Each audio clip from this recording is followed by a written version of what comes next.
सबसे पहली बात, जब आप पुराने वर्षों के पेपर्स देखते हैं, इसका मतलब ये नहीं है कि आप फर्स्ट ग्रेड की तैयारी करें तो केवल फर्स्ट ग्रेड के देखें, नहीं।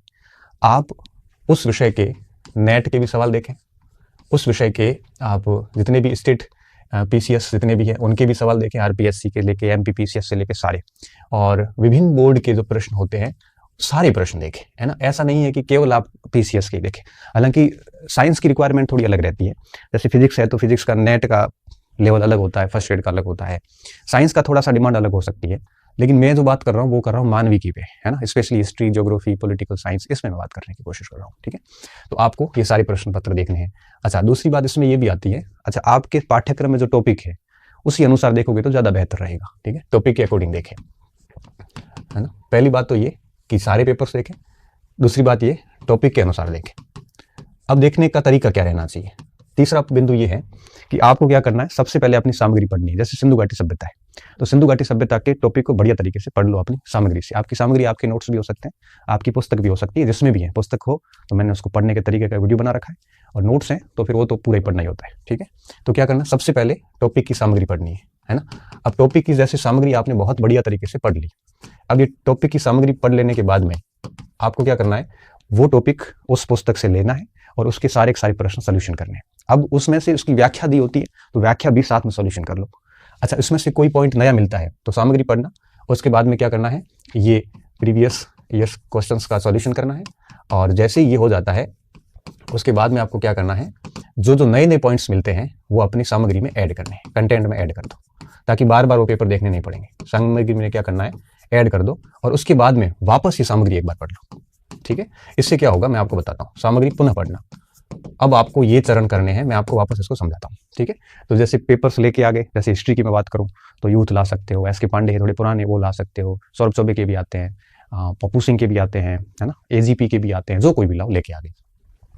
अब टॉपिक के अनुसार आप उसमें सेलेक्ट कर लो, आप फर्स्ट ग्रेड की कर रहे हैं, कॉलेज की कर रहे हैं, जिसकी भी कर रहे हैं उसके निशान कर लो, ये टॉपिक कोर्स में है। फिर आपकी जो अध्ययन सामग्री आपके पास में है उससे वो टॉपिक पूरा पढ़ने के बाद में फिर पेपर को सोल्यूशन करो।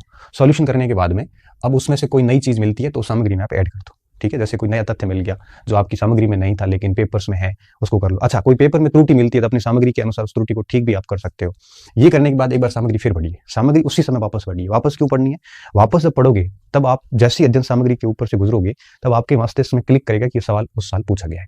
इससे क्या होगा कि आप उन बिंदुओं को गौर करना शुरू करेंगे जिन बिंदुओं पे आपने पहले गौर नहीं किया था और परीक्षा में प्रश्न आया हुआ है।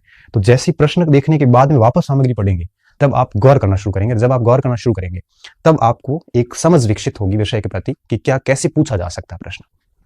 तो इस प्रकार से प्रीवियस ईयर्स क्वेश्चंस करने हैं आपको, ठीक है। अच्छा, कोई प्रीवियस ईयर्स क्वेश्चंस में कोई गलती होती है तो आप अपने स्तर पे भी उसको ठीक कर सकते हैं। अब बात ये आती है कि इसके फायदे क्या है। अब इसका पहला फायदा ये आता है कि आरपीएससी के जितने भी पेपर आते हैं उसमें लगभग 60% प्रश्न जो है वो आपके रिपीट होते हैं। कहाँ से रिपीट होते हैं, पुराने पेपर से होते हैं। तो 60% सवाल तो रिपीट हो जाते हैं, इससे ज़्यादा ही होते हैं, है ना। 50-60% प्रश्न पेपर आपको सीधा यहाँ से मिल जाता है, और उसके बाद बस 15-20% पेपर आपने अगर दूसरे स्रोतों से ले लिया तो आपका शानदार चला जाएगा, ठीक है। एक तो यहाँ पे रिपीट होते हैं। दूसरी बात क्या होती है, जैसे ही प्रश्न रिपीट होते हैं तो आपको क्या होता है कि एक एक बिंदु के से आपका बहुत बढ़िया तरीके से होना शुरू हो जाता है। फिर आपको सवालों के नेचर पता चलते हैं कि लोक सेवा आयोग किस प्रकार के सवाल पूछते हैं। सवालों की एक नेचर जो होती है, एक प्रकृति जो होती है, वो आपको पता चलनी शुरू हो जाती है कि किस किस टाइप से प्रश्न बन सकते हैं। फिर जब आप टॉपिक को देखोगे तो सीधा सा टॉपिक देखने के बाद भी दिमाग में क्लिक करेगा इसका ऐसे भी सवाल आ सकता है। और क्या होगा, इसमें एक कॉन्फिडेंस भी आएगा, है ना। कॉन्फिडेंस क्यों आएगा, क्योंकि आपको लगने लगेगा, जैसे मान लो 10 प्रश्न आपने सॉल्व किए तो 10 में से अगर 7-8 प्रश्न आपने कर लिए तो आपको अंदर से लगेगा कि यार मेरे से प्रश्न हो रहे हैं। मुझे ठीक से याद है जब हम कभी लो फील करते थे तो ये पुराने पेपर देखते थे। पुराने पेपर देखने के बाद में जैसे 60-70% सवाल सॉल्व होते थे तो अंदर से वापस पॉजिटिव वाइब्स आती थी कि हम भी आराम से कर सकते हैं। तो कॉन्फिडेंस आता है यहाँ से। जब भी कॉन्फिडेंस की कमी होती है तब आप पुराने सवालों का समाधान कीजिए, सॉल्यूशन कीजिए, बड़ा शानदार लगेगा आपको।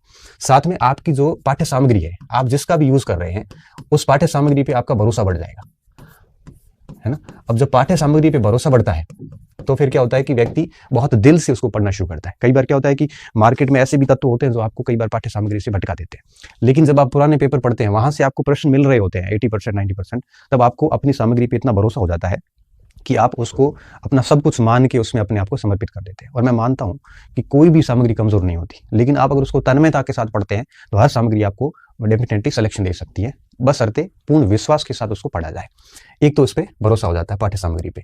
और एक और बिंदु जो इसका फ़ायदा क्या होता है, एक फ़ायदा इसमें ये एक और होता है कि ये सुविधाजनक है। मतलब ये हुआ कि जैसे ही आपका टॉपिक पूरा हुआ, आप रूम में बैठे-बैठे आराम से उसी समय अभ्यास कर सकते हैं। आपको किसी और जगह जाने की आवश्यकता नहीं है, बड़ा कन्वीनियंट है। कभी भी, जैसे मान लो कि आपको दोपहर 3 बजे आपने वैदिक सभ्यता पूरी कर ली, तो 3 बजे पूरी कर ली, तो उसके बाद आपने अपनी प्रैक्टिस सेट पुराना पेपर्स निकाले और वहाँ से वैदिक सभ्यता के सवाल शुरू किए, रात को 11 बजे तक पूरे कर दिए। अब कितना सुविधाजनक है, आपको कहीं जाने की आवश्यकता नहीं है।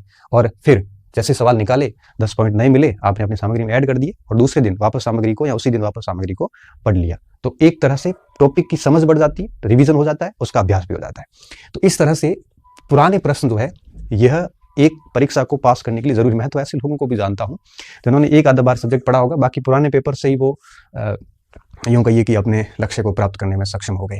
तो करना ऐसे है और ये फायदे हैं इसके। पेपर रिपीट हो जाता है, सवालों का नेचर पता चलता है, कॉन्फिडेंस आता है, पाठ्य सामग्री पे भरोसा बढ़ता है, सुविधाजनक है। और प्रश्न भी स्तरीय होते हैं, लोक सेवाएं वगैरह की। टेस्ट सीरीज जैसे नहीं होते कि टेस्ट सीरीज में तो क्या 10 रुपए देके पेपर बनवाते हैं, कोई भी कैसा भी पेपर बना लेता है, मिस्टेक्स भी होती है, भरोसा भी नहीं होता, कॉन्फिडेंस भी नहीं आते। यहाँ से ये सारी चीजें हो जाती है। तो अभ्यास का ये माध्यम है और ये मैं माध्यम भी मानता हूँ, इससे बेस्ट कुछ हो नहीं सकता, इससे बेस्ट कुछ भी नहीं हो सकता। मैं हर मंच पे कहता हूँ, आज भी कहता हूँ, और एक सफल व्यक्ति यही बात कहेगा। किसी से भी पूछोगे और आप खुद इस बात का एहसास करोगे कुछ समय बाद में कि वाकई में पुराने प्रश्नों की पुस्तक जितना फायदा देती है, उतनी कोई टेस्ट सीरीज नहीं दे सकती। ठीक है।